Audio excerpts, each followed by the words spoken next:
19 रमज़ान 40 हिजरी को जब मस्जिद कोफा में इमाम अली अलैहिस्सलाम को ज़रबत लगी, आप बिस्तर शहादत पे आए और जब 21 रमज़ान की रात करीब आने लगी तो आपने अपने शहजादे हसन और हुसैन को बुलाया और वसीयत की, मैं तुम दोनों को वसीयत करता हूँ कि तकवा से दूर ना होना और दुनिया अगर तुम्हारी तरफ आए भी तब भी उसे दिल न लगाना, दुनियावी चीज ना मिलने पर कभी अफसोस ना करना, हमेशा हक बात कहना और जो अल्लाह की मखलूकात पे जुल्म करते हैं उनके दुश्मन रहना, मजलूम की मदद करते रहना, उसका साथ देना और हसन हुसैन जहाँ तक हो सके मेरे इस पैगाम को हर एक तक पहुंचाना कि अपने काम जिम्मेदारी से करते रहें और अपने दरमियान ताल्लुकात को अच्छा बनाए रखें, क्योंकि मैंने तुम्हारे नाना हजरत मोहम्मद मुस्तफ़ा सल्लल्लाहु अलैहि वसल्लम से सुना है कि लोगों के दरमियान सुलह करवाना, ताल्लुकात को अच्छा करना हजारों साल के रोज़ा और नमाज से बेहतर है। और यतीमों के बारे में अल्लाह से डरते रहना कि कभी वो भूखे न रहें और तुम्हारी निगाहों के दरमियान वो बर्बाद न हो जाए। अल्लाह ने जिसको ज्यादा दिया वो इसलिए दिया ताकि वो अपने इर्द गिर्द हकीर इंसानों की मदद कर सके और पड़ोस में रहने वालों का ख्याल रखना, क्योंकि अल्लाह के रसूल पड़ोसियों के बारे में बार बार इतनी नसीहत करते रहते कि लोग समझने लगते थे कि शायद अल्लाह के रसूल इनको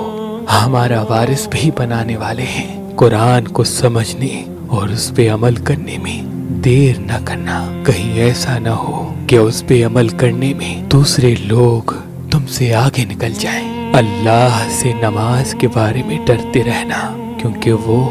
तुम्हारे दीन का सुतून है और अल्लाह के घर की हिफाजत करो, क्योंकि वो तुम्हारी पहचान है। अल्लाह से डरो अपनी जान, माल और ज़बान के बारे में, न किसी का माल गज़ब करो, न किसी को हाथों से तकलीफ दो, न किसी की ज़बान से दिल दुखाओ, आपस में एक दूसरे से ताल्लुकात रखो, एक दूसरे की मदद करते रहो और खबरदार एक दूसरे से ताल्लुकात खत्म न कर लेना, एक दूसरे से मुंह न फेर लेना, अमर बिन मारूफ और नहीं अनिल मुनकर को न छोड़ना,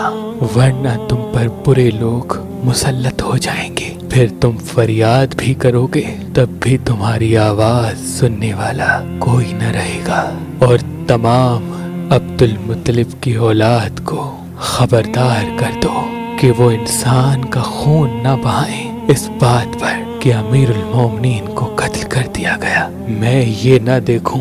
कि वो मुसलमानों का खून बहाना शुरू कर दे, मेरे बदले में मेरे कातिल के अलावा किसी को कत्ल नहीं किया जा सकता। देखो, अगर इस ज़रबत ने मेरी जान ले ली तो एक ज़रबत का जवाब एक ही ज़रबत है, और देखो मेरे कातिल के जिस्म के टुकड़े ना करना, क्योंकि मैंने खुद रसूल खुदा से सुना है कि खबरदार किसी मुर्दे के आज़ाए बदन को मत काटो, चाहे वो पागल कुत्ता ही क्यों ना हो। मोर पंख गैबी इमदाद के साथ जमीन पे आया है, क्योंकि मोर का ताल्लुक जन्नत से है। तभी जब जब नौरोज आता तो मेरे पर दादा सैयद शाह शम्स तबरेज सब्जवारी और कलंदर शहबाज मोर पंख पे खास इसमें आजम दम करके अपनी अकीदतमंदों को कहते कि अब ये मोर पंख सिर्फ इस जमीन का नहीं बल्कि जन्नत की सौगात हो गया है। अब इस मोर पंख में इतनी गैबी ताकत है कि जैसे ही तुम अपने घर में रखोगे तो नजर हसन حسد جادو तावीज़ात के तमाम नहज़ असरात कभी भी तुम्हारे घर के करीब नहीं आएंगे। और अगर किसी काम की नियत करके फतेह हो कामयाबी के लिए इस मोर पंख को अपने साथ रख के जाओगे तो हर वो मंजिल आसान हो जाएगी,